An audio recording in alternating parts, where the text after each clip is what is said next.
গত 8 তারিখে তিলোত্তমার বিচার চেয়ে যে মিছিল আয়োজন করা হয়েছিল, সেই মিছিলে শাসক দলের তাণ্ডব পুলিশের। নৈহাটিতে তিলোত্তমার বিচার চেয়ে সাধারণ মানুষের মিছিল, তৃণমূলের হিংসার আক্রমণের বিরুদ্ধে।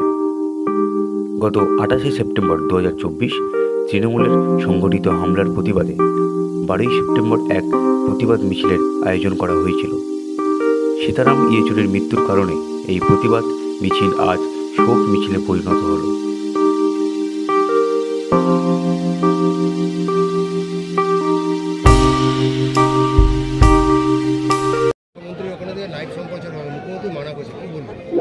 মুখ্যমন্ত্রী কি মানা করলো তাদের ডাক্তারদের যায়, মুখ্যমন্ত্রীর মানা টানা এখন কেউ শুনছে না।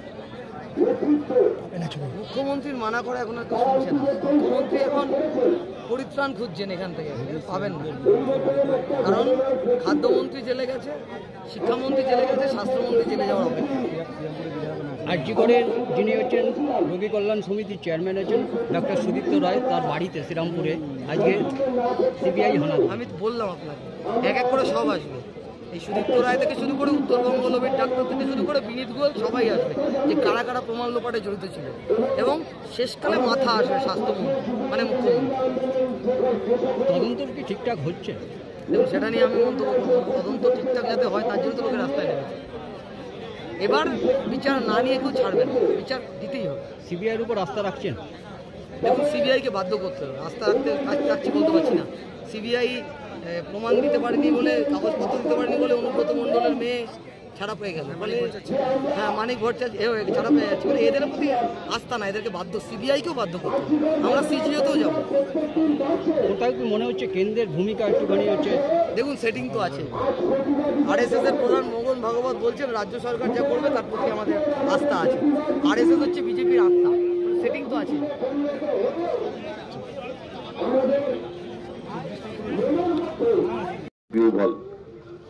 তাই এই শোক মিছিল সীতারাম ইয়েচুরির জন্য তো বটেই, সাথে তিলোত্তমার জন্যও।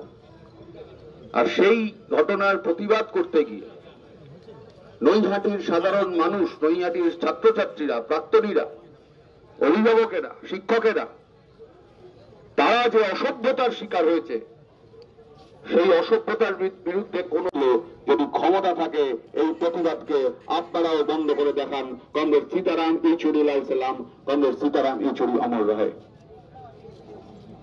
ধন্যবাদ কমরেড আকাশ কর।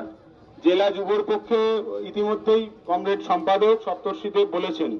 এখন সারা ভারত গণতান্ত্রিক মহিলা সমিতির পক্ষে আমাদের গণ আন্দোলনের নেত্রী কমরেড ইন্দ্রাণী কুন্ডু মুখার্জি। ওরা বলবে আপনাদের সামনে, এটা শোক মিছিল। আমাদের পার্টির জেনারেল সেক্রেটারি শুধু না, ছাত্র আন্দোলনের প্রাক্তন সর্বভারতীয় সভাপতি ছিলেন কমরেড সীতারাম ইয়েচুরি, মারা গেছে। ফলে 3 মিনিটে ফলে এরা এই শোককেই শপথে পরিণত করবেন। তাই এরা সিদ্ধান্ত গ্রহণ করেছেন যে আজকে প্রতিবাদ মিছিল, শোক মিছিল।